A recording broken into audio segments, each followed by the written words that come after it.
strategis yang selama ini dikuasai asing, yakni Blok Rokan di Dumai yang jadi lokasi upacara peringatan Hari Lahir Pancasila tahun ini.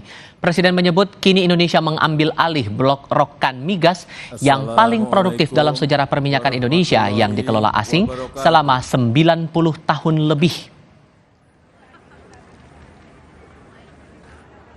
Keaktifan dalam dunia internasional tidak menyurutkan perjuangan kita untuk berdikari dalam bidang ekonomi.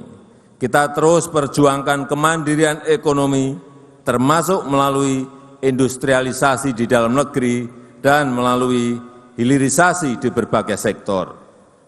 Kita harus menjamin kekayaan negara sepenuhnya untuk kemakmuran rakyat. Kita juga harus aktif mengambil alih kembali aset-aset strategis bangsa. Kita kelola dan manfaatkan sebesar-besarnya untuk kesejahteraan rakyat, kesejahteraan masyarakat.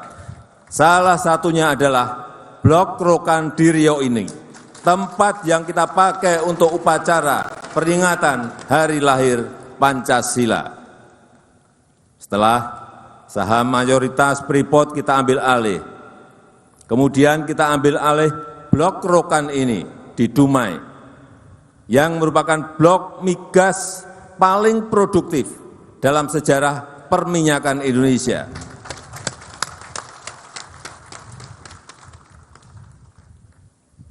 Yang sudah dikelola perusahaan asing Caltex dan Chevron selama 97 tahun.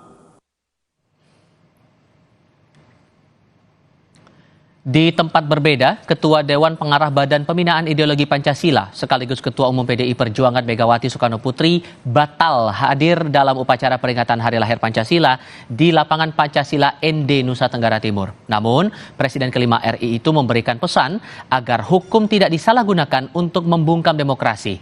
Sekjen PDI Perjuangan Hasto Kristianto yang membacakan pesan dari Megawati menyebut pemerintah kolonial menggunakan hukum untuk mematikan semangat para pejuang kemerdekaan. Menurut tindakan itu masih terjadi sampai sekarang, di mana hukum jadi alat membungkam kelompok yang memperjuangkan demokrasi.